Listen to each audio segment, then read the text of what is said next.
came out, a lot of people underrated him, but Nigerians who are feeling the impact of bad leadership over the years, felt that, at this moment now, this is the man and this is where we are going to. And that was how, Obi was able to, let me say, blossom, his political career from that angle. And today, of course, everybody, irrespective that APC is in power, everybody is still acknowledging Peter Obi, as my president. Go and look at what is happening online. They still call him my president tomorrow. Can't we call him the online president? It's not a matter of online. Look at how many votes, just one attempt. They see him as an under. Nobody's going to vote. Just one. He won to be in Lagos State. So that one alone, he cannot. People are still recognizing him, coupled with the present situation in the country now that looks like he's far from what Tinubu himself and his aides and his cabinet can comprehend. It looks as if they don't know what to do at this particular time, especially the CBN governor and the president himself. I think to an extent they are confused. Okay. So people are still looking at Obi, as addressing him. It's not a matter of coming to the public to say this is reality. People still call him to tomorrow because look at what the Supreme Court did. What the court, if somebody like Fayemi were still alive, would the Supreme Court be, transferring or passing that kind of judgment, or of that magnitude based on technicalities?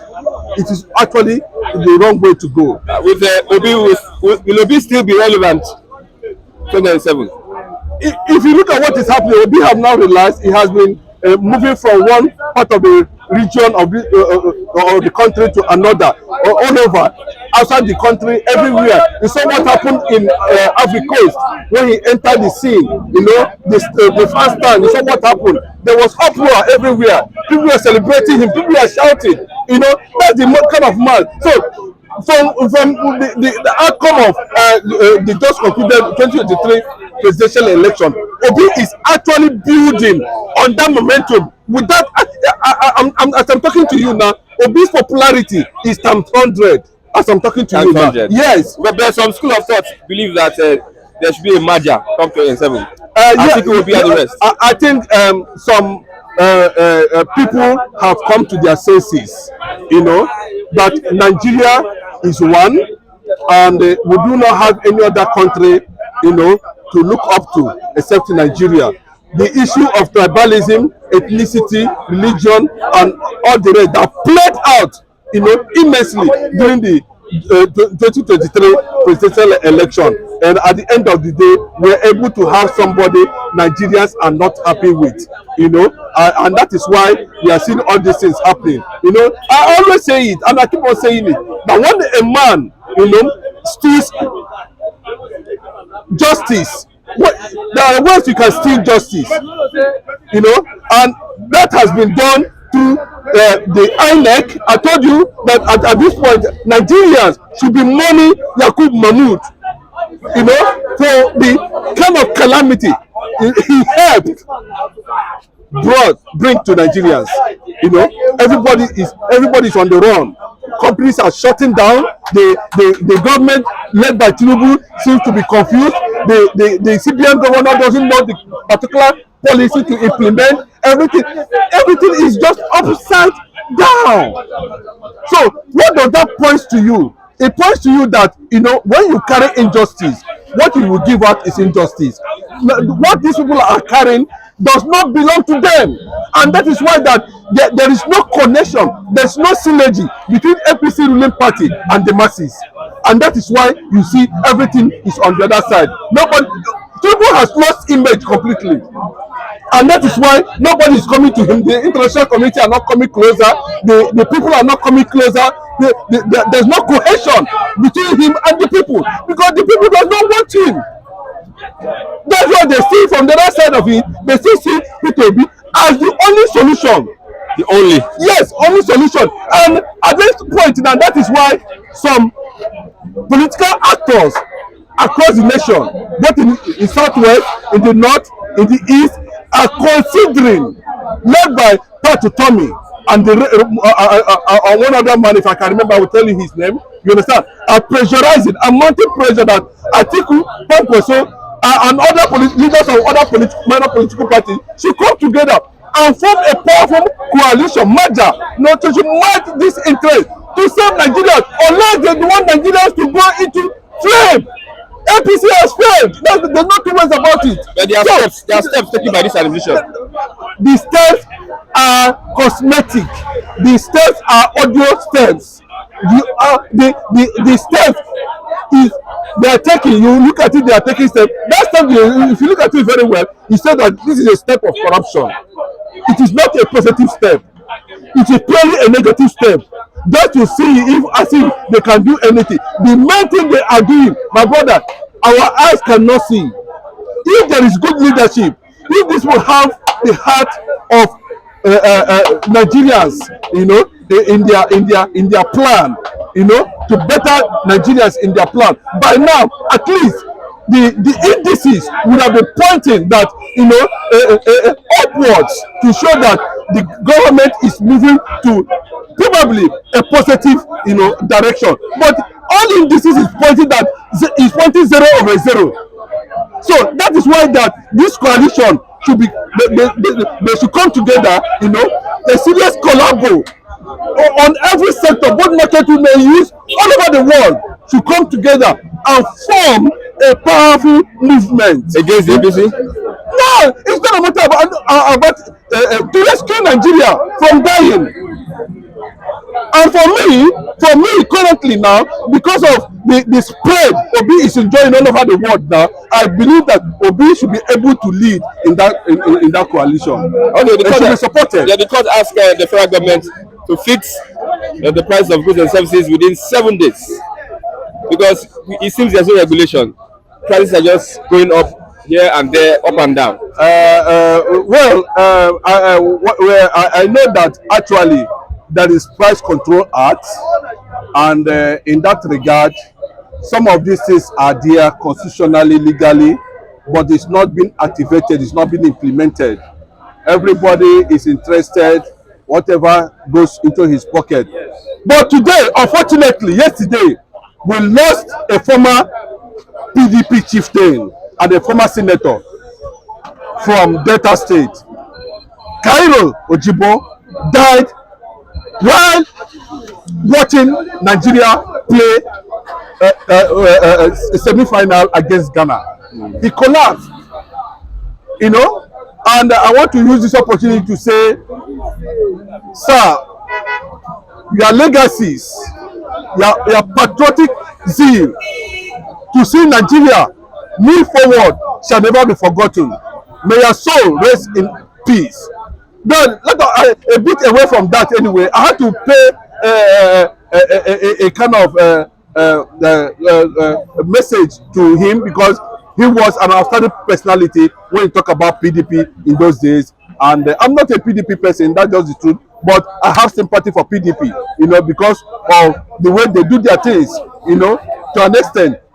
But what we are saying at this point is this: if there is price control act, why are they not activating it?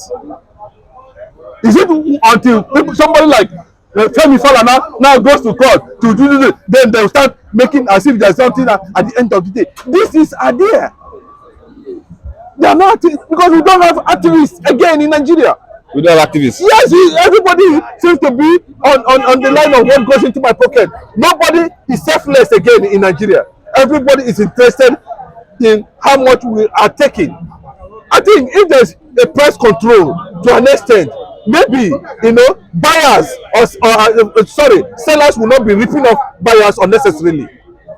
Apart from that, we have seen immense failure in government policies, immense failure in their drive, to satisfy themselves, and see, how will I put it, and make the citizens look as if they don't know what they are doing, because this is people who stand under the sun and voted for you.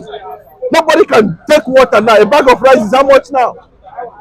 No, ask a bag of rice. So when you look at all those things, I think the government need to be very, very active in every sector if we must do that. Now they are saying that court, if you look at it now, they say this is new telegraph, you say rising inflation, fixed prices of goods in 7 days. Court orders federal government. They said court, the same court that is being owned by federal government is 7 days. I don't know what is wrong with Nigeria. Is this thing going to solve our problem?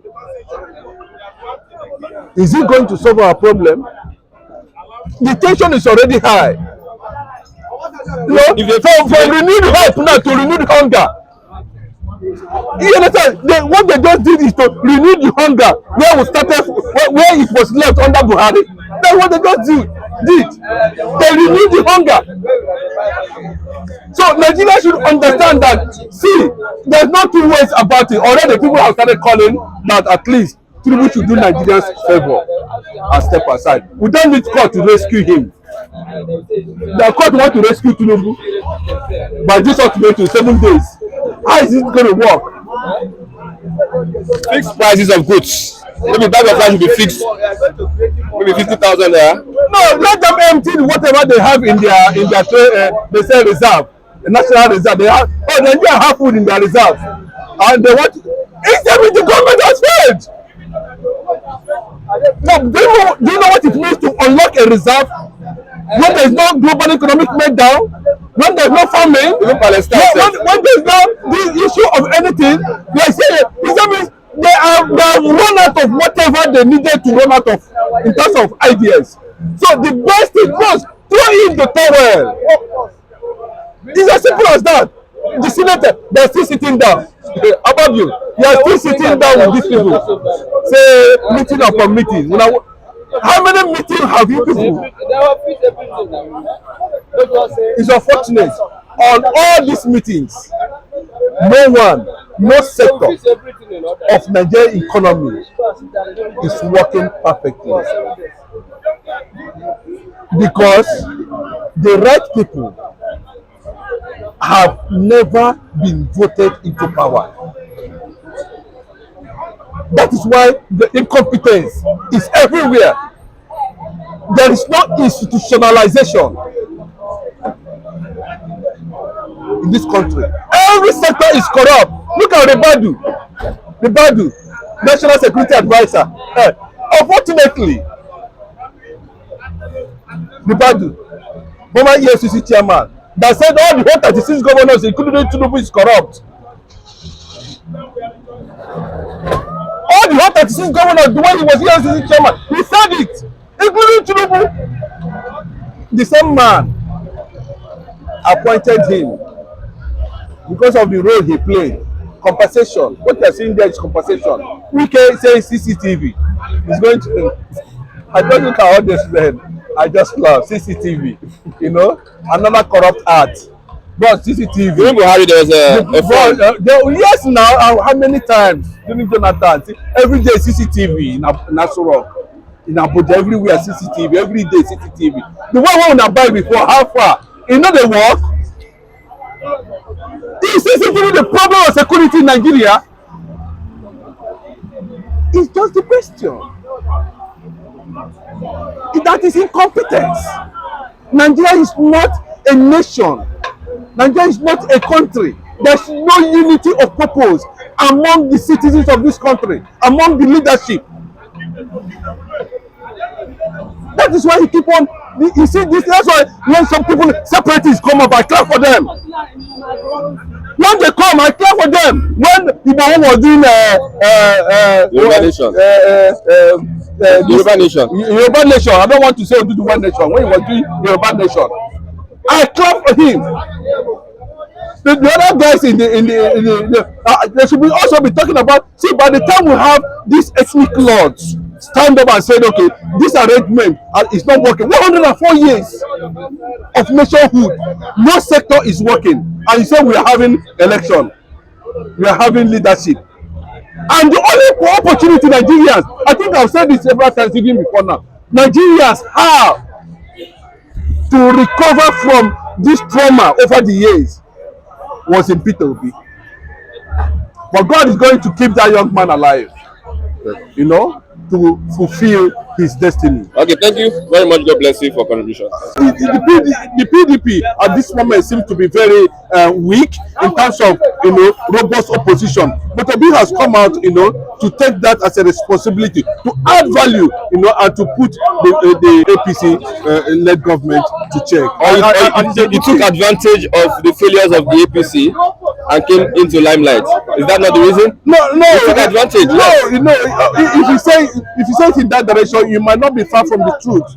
But the fact still remains that ever since Nigerians got involved in the APC propaganda, the kind of leadership they provide, right from when the former military head of state and then civilian president, so to say, Muhammadu Buhari, came under the umbrella of APC.